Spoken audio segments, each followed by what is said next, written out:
नमस्कार, आप सभी का स्वागत है भाग्यम में। मैं हूं पंडित चंद्रशेखर शर्मा। दर्शकों, सबसे पहले हम समझते हैं आज के दिन के पंचांग को, जिससे हम आज के इस दिन के अच्छे बुरे समय को समझ सके, जान सकें।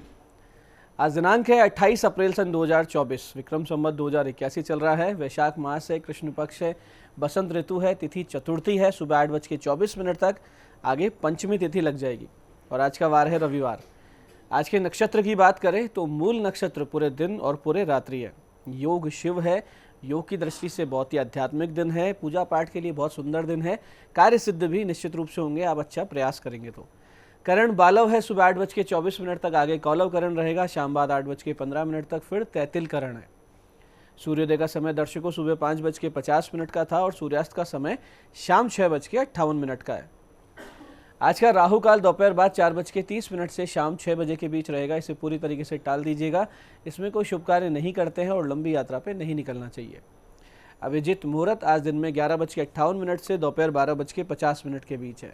दिन में 2 बार दुष्ट मुहूर्त भी रहेंगे, ध्यान से समझिएगा, सूझबूझ से टाल दीजिएगा। यह है शाम 5:13 और शाम 6:05।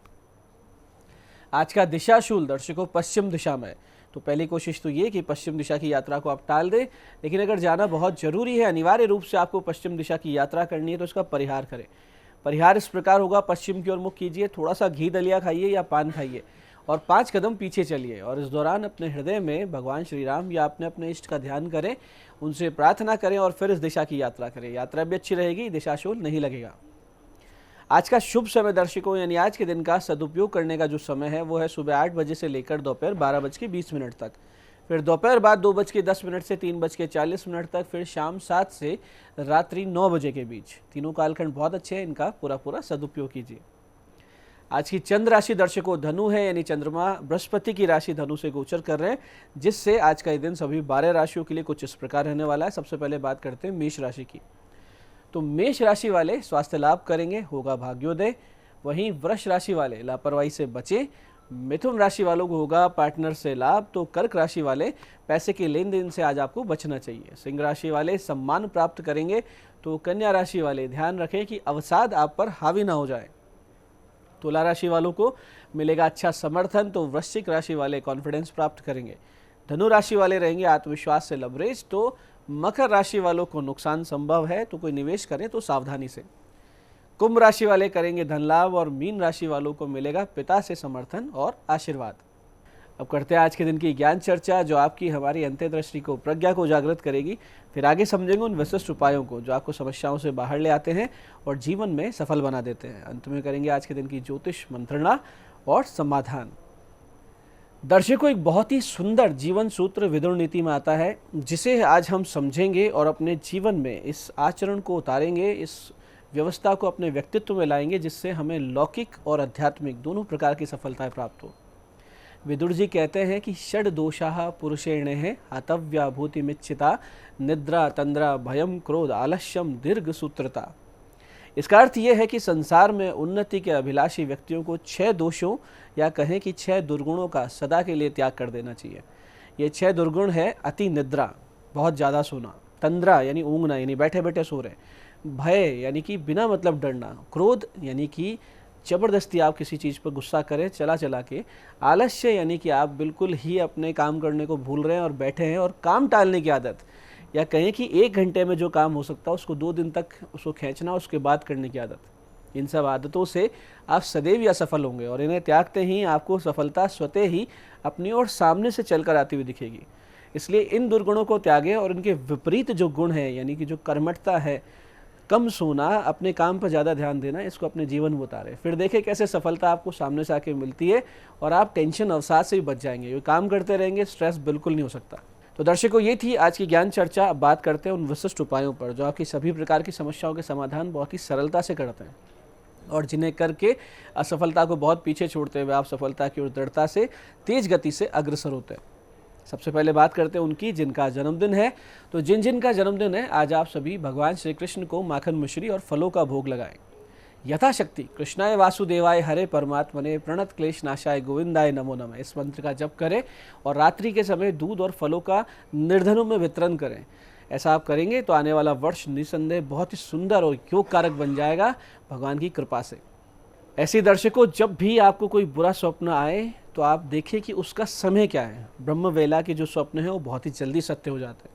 ऐसे में कोई बुरा सपना आपने देखा हो जिससे मन विचलित है, तो इसके प्रभाव को टालने के लिए कुछ उपाय और पूजन हुआ करते हैं, जो आप करें तो समस्याओं से बच सकते हैं। जैसे कि जो भी बुरा स्वप्न आया हो उसे सुबह उठकर सबको बता दें, फिर उसे एक लाल पेन से कागज़ पर लिखें, सफ़ेद कागज़ पर, और भगवान शिव जी को शिवालय जाके अर्पित कर दें, तो उस दुःस्वप्न के दोष का अंत हो जाता है। ऐसे यदि बहुत बुरा सपना आप देखकर आपका मन अस्थिर हो रहा हो तो इस मंत्र की एक माला का जाप आप करें। निश्चित रूप से हर प्रकार की समस्या से आप बच जाएंगे। मंत्र ध्यान से समझिएगा। मंत्र इस प्रकार है: ओम ह्रीं श्रीं क्लीं दुर्गति नाशिन्ये महामायाय स्वाहा। ओम ह्रीं श्रीं क्लीं दुर्गति नाशिन्ये महामायाय स्वाहा। इसी प्रकार यदि अर्धरात्रि या ब्रह्मवेला के बुरे स्वप्न से ही आपकी आंख खुल जाती है तो फिर आप इस विशिष्ट मंत्र का 27 बार जप करें और अपनी दोनों हथेलियों पर फूंके और इन हथेलियों को चेहरे पर फिरा लें, तो उस दुःस्वप्न के दोष का नाश हो जाएगा। जो मंत्र है वो इस प्रकार है, ध्यान से समझिएगा। ओम वाराणस्या दक्षिण कोणे कुक्कुटो नाम ब्राह्मणे तस्य स्मरण मात्रेण दुःस्वप्नो शुभम भवेत। फिर से समझते हैं। ओम वाराणस्या दक्षिण कोणे कुक्कुटो नाम ब्राह्मणे तस्य स्मरण मात्रेण दुःस्वप्नो शुभम भवेत। 27 बार बोले, फूंक मारे हथेलियों पर, चेहरे पर फिरा लें। ऐसे ही दर्शकों, दुःस्वप्नों या चिंताओं के कारण से नींद तक उचट जाती हो तो आज का दिन नक्षत्र योग इस उपाय को शुरू करने के लिए बहुत ही सुंदर उत्तम है। इसके लिए आप आज से नित्य सोने से पूर्व मन ही मन 7 बार इस मंत्र को बोल दिया करें और फिर सोया करें। मंत्र ध्यान से समझिएगा। भगवान श्री हरि विष्णु का ध्यान करें या भगवान कृष्ण का ध्यान करें और कहें: अच्युतम केशवम विष्णुम हरिम सोमम जनार्दनम हंस नारायणम कृष्णम जपते दुःस्वप्न प्रशांतये। फिर से समझते हैं। अच्युतम केशवम विष्णुम हरिम सोमम जनार्दनम हंस नारायणम कृष्णम जपते दुःस्वप्न प्रशांतये। आपको अच्छी नींद आएगी, किसी प्रकार का भय नहीं लगेगा और दुःस्वप्न परेशान नहीं करेंगे। तो दर्शकों, ये थे आज के विशिष्ट उपाय जो दुःस्वप्न से संबंधित थे और आपको इस समस्याओं से बाहर ला रहे हैं। अब बात करते हैं आपके सवालों की। आपके सवालों में आज हमारे पास जन्म पत्रिका आई है हमारी दर्शक गार्गी जी की। 4 फरवरी 1995 का जन्म है, रात्रि 10:42 महुआ। सरकारी नौकरी कब तक, इनका प्रश्न है। गार्गी जी, आपका कन्या लग्न है, मीन राशि है, सूर्य बुध के योग और भाग्य शुक्र की कर्म भाव पर दृष्टि होने से सरकारी नौकरी के योग तो बनते हैं। आप बुध शनि के 7-7 गुना जप करवा लीजिए, एक पन्ना अच्छा सा पहन लीजिए। जुलाई 2024 के बाद से 1 साल के भीतर आपकी नौकरी लग जाने के योग बनते हैं। आज की दूसरी पत्रिका है हमारे दर्शक सौरभ चौधरी जी की। 10 अक्टूबर 1999 का जन्म है, 8:30 रात को, और भिनाए। विदेश योग कब तक है? देखिए सौरभ जी, वृष लग्न, तुला राशि की जन्म पत्रिका, जिसमें आय भाग्य कर्म के स्वामी गुरु और शनि द्वादश यानी विदेश के भाव में जाकर विराजित है। तो निश्चित रूप से आप विदेश जाएंगे। बुध और चंद्रमा की दृष्टि भी इन पर है, तो बिल्कुल तय है विदेश जाना।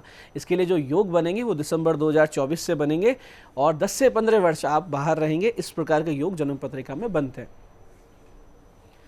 आज की तीसरी पत्रिका ये हमारे दर्शक अशोक जी की। 16 फरवरी 1995 का जन्म है, दोपहर बाद 4:25 बहरोड। वैवाहिक जीवन कैसे सही हो, ये इनका प्रश्न है। देखिए अशोक जी, कर्क लग्न है, सिंह राशि आपका, सप्तम यानी विवाह भाव का मालिक शनि अष्टम भाव में जाकर यानी मृत्यु भाव में जाके अस्त है। शुक्र 6ठे भाव में शत्रु राशि में, ऐसे में विवाह सुख मिलता ही नहीं है, या मिलता है तो बहुत कम मिलता है। आप मंगल शुक्र शनि के जप करवा लीजिए, एक मोती पहन लीजिए। जून 2024 से वैवाहिक जीवन में बहुत कमी आने लगेगी। समस्याओं में जो भी समस्याएं थी वो धीरे धीरे कम होने लगेंगी, तो आप इस समस्या से धीरे धीरे बाहर भी आ जाएंगे। तो दर्शकों, ये था आज का पंचांग, आज के विशिष्ट उपाय और ज्ञान चर्चा। मैं पंडित चंद्रशेखर शर्मा ये आशा करता हूँ कि बताए उपायों को सही विधि, सटीक समय, अटूट श्रद्धा से करके आप पूरा लाभ उठाएंगे और जो ज्ञान चर्चा हमने की, सत्संग हमने किया, इसे अपने जीवन में उतारेंगे। धीरे धीरे आपका जीवन शिव में, सत्य में और आनंद में होता जाएगा। मैं महादेव से प्रार्थना करता हूँ कि जब आप हमारे बताए उपाय करें तो आपके कष्टों का निवारण अवश्य हो और मनोकामना पूर्ति निश्चित रूप से हो। कार्यक्रम में बने रहने के लिए बहुत बहुत साधुवाद। भगवती आप सबका कल्याण करे। जय आदिशक्ति।